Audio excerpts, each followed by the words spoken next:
Hey, welcome back to Morning Joe. Just a quick correction. I had said earlier that Richard Burr was up in 2020. Actually, it's Thom Tillis, freshman Thom Tillis. Yep. So actually, it is an even more precarious position for a first-term Republican in a state like North Carolina. That can be a swing state. Most likely will be a swing state if Donald Trump keeps acting like Donald Trump over the second half of his presidency. But we won't know that for sure until we go through the 2 years. But we do have a glimpse into how things are going to look on January the 1st, 2020 from David Ignatius, who wrote about it in a column yesterday. David, look into your crystal ball, as you did in the op-ed, and tell us what January the 1st, 2020 may look like. Well, one of my mentors, William Safire of the New York Times, who passed away in 2009, every year, the year-end would do what he called an office pool. And he'd have a series of multiple choice questions, and he would throw in all sorts of little tidbits of intelligence and gossip and speculation.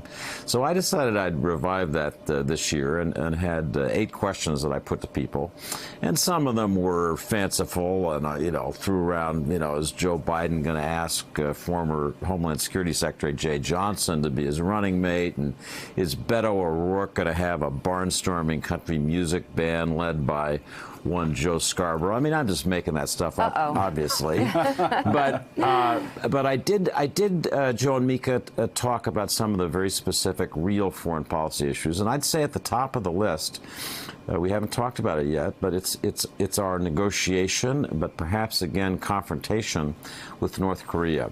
President Trump has said, and North Korea's Kim Jong-un has said in his annual New Year's speech, that they're both looking forward to another summit like the one that took place in Singapore in June. What's the agenda for that summit? The North Koreans have shown no sign whatsoever that they're prepared to denuclearize. Does the president know something that the North Koreans are planning to do? If not, I don't think there's going to be political support for another big showy summit that produces nothing. I think that's going to turn the Mitt Romneys of the Congress against him, but a lot of other Republicans and Democrats as well. So that's just one of the things that as you gaze into your crystal ball, you can have fun with. Susan Del Percio. David, one of the other things I noticed in your list is obviously Syria, and I think you said, hold on, sorry, I had it right here. I apologize. I had it right here.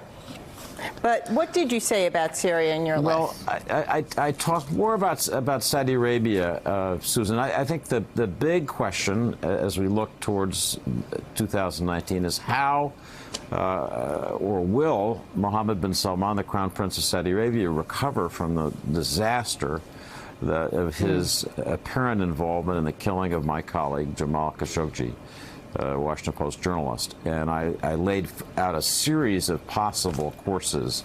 Would he go into exile? Would he name himself prime minister and call for election of a parliament? Would he be replaced as a day-to-day governing figure by an interesting rising figure in the Saudi bureaucracy around him? Would he begin secret negotiations with Iran through the help of Russia and Oman, which is eager to be a mediator? These are all things that you find people gossiping about. Of those, I actually think that the most likely is the last. I think Mohammed bin Salman may be moving towards Russia. This is a period where U.S. power in the Middle East is really on the decline, as we talked about in the first half hour. So I'd look for him to recover from his troubles with help from Russia and Russia's friends. Hey, David, reading your ode to Sapphire yesterday, in a funny twist of events, I got back-to-back return phone calls while I was reading it from 2 people who raised the same specific issue about the future. And the issue was the future of the European Union, the future of NATO under this administration. Both people who returned the phone calls to me had the same thread of an argument, or a concern actually, that as Donald Trump continues the way he's continuing, we're going to eventually risk and maybe see, frighteningly, the end of NATO and the dissolution of the European Union. Mike, I have the same feeling, and I put myself in the minds of French or German leaders. if they listen to Donald Trump, they have to doubt the traditional NATO commitment that if a European country is attacked, America will put its own cities and people at risk to defend that country. And if you're Europe or Germany, you begin to think, I'm not sure that's a good bet. So I think we will see in 2019 a move toward a French-German military alliance leading the way for Europe, a separate European force. Who's going to provide the nuclear umbrella for that force? Well, it won't be Britain now because Britain's out of the EU. It presumably will be France. That's one of the big changes in the strategic picture that we don't talk much about. But, you know, it's to come back to an earlier theme. When questions like that arose over the last 2 years, people called Secretary of Defense Mattis. And Mattis talked them off the ledge. I know of many instances like that. Mattis ain't here anymore. You know, and Mattis is not there to talk to members of Congress who are worried about policies, not there to talk to foreign ministers, foreign defense ministers. So that's part of why this next year is going to be so uncertain. There's nobody to pick up the phone on a question like that in Washington that foreign leaders trust. Well, and, you know, you have to look back in order to look forward with Mattis.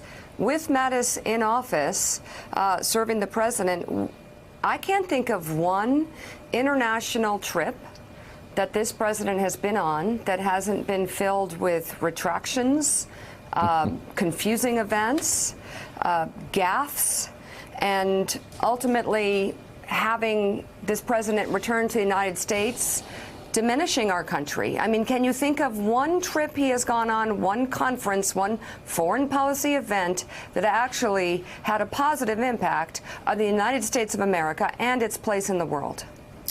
Well, I would still say the Singapore summit, the idea that we're going to try to deal with the North Korean nuclear problem through diplomacy, I'd still put that in the positive category. We haven't seen any meat on the bones of that agreement in the 6 months since he went there. But I think that's one that I'd still be willing to give the president credit. But thank goodness. The team that he's got, this team of actings. That's a weak team. Foreign officials said to me last night, is this the new normal? Is this what it's going to be like going forward, where you have really nobody to call, no clear policy, acting secretaries? That's one good way to put it. Is this the new normal for the rest of Donald Trump's first term? Don't know. Chaos. Coming up, we'll explain how Republicans are trying to solve an optics issue that reemerged during the confirmation hearing for Brett Kavanaugh. Plus, second-ranking Senate Democrat Dick Durbin joins us. Morning Joe is coming right back. Thanks for checking out MSNBC on YouTube, and make sure you subscribe to stay up to date on the day's biggest stories. And you can click on any of the videos around us to watch more from Morning Joe and MSNBC. Thanks so much for watching.